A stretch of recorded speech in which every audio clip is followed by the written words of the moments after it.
আসসালামু আলাইকুম, সবাই কেমন আছেন? দোয়া করি সবার পরিবার নিয়ে সবাই ভালো থাকেন। এখন হচ্ছে যে আমি ছোট মাছের চচ্চড়ি করে দেখাবো করলা দিয়ে। এই হচ্ছে যে এটা হচ্ছে আর একটা তরকারি, এটা হইতেছে মাছ ভুনা। দেখেন রুই মাছ ভুনাটা কিন্তু অনেক লোভনীয় লাগতেছিল।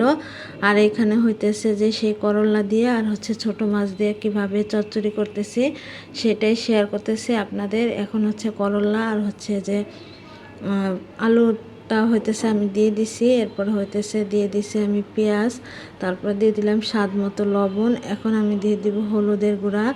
যাই হোক ভাইয়া আপুরা, যদি এরকমভাবে আপুরা তাহলে রান্না করে খান তাহলে অনেক টেস্ট লাগবে। যাই হোক এখন হচ্ছে আমি এই যে হলুদের গুঁড়াটা দিয়ে দিছি। এখন আমি দিয়ে দিব হচ্ছে সাথে হচ্ছে কাঁচামরিচটা আমি দিয়ে দিব। এ দেখেন কাঁচামরিচ কেটে রাখছিলাম সেগুলো দিয়ে দিলাম। এখন হচ্ছে এটাকে সুন্দর করে নাড়িয়ে নিতে হবে।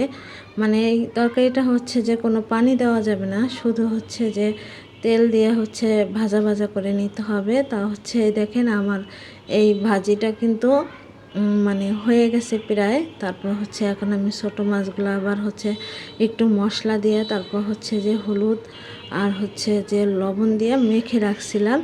এই দেখেন সাথে একটু তেলও দিয়ে মেখে রাখছিলাম, সুন্দর করে মেখে রাখছি। কারণ হচ্ছে ছোটো মাছগুলো হচ্ছে যে যদি আগে থেকে দিতাম তাহলে হচ্ছে ছোটো মাছগুলো ভেঙে যাইতো।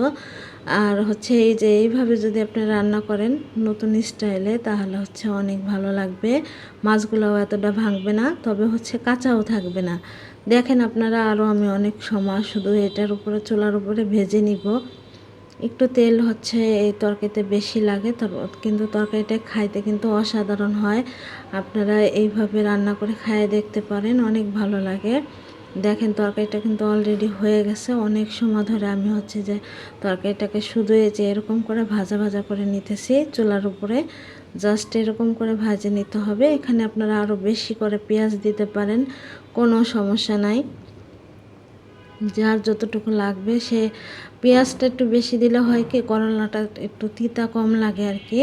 করলার তরকারিতে এমনি তিতা সবাই খাইতে পারে না। এখানে হচ্ছে ওই তরকারিতে আমার ছেলে আবার খাবে না, আমার বাবা।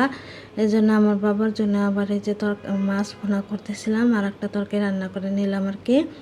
এরপরে খাওয়া দাওয়া শেষ করে আমরা হচ্ছে আমি আর আমার বোন আসছে গ্রাম থেকে। আমরা দুই বোন হচ্ছে একটু ঢাকা গেছিলাম ডাক্তার দেখাইতে আর কি। তা হচ্ছে আসার পথে আমরা একটু ভিডিও করতেছিলাম। তা সম্পূর্ণ ভিডিওটা কেমন লাগলো আর রান্না কেমন লাগলো অবশ্যই জানাবেন। আর হচ্ছে দেখেন ঢাকার দিকে কিন্তু অনেক জ্যাম থাকে, দেখেন গাড়িগুলা কিভাবে বসে আছে। তা সবাই ভালো থাকবেন, আমার জন্য দোয়া করবেন, আমি আপনাদের জন্য দোয়া করি। আর হচ্ছে ঢাকার রাস্তাগুলো কিন্তু দেখতে আমার কাছে অনেক ভালো লাগে। ভিডিওটা কেমন লাগলো জানাবেন। আল্লাহ হাফেজ।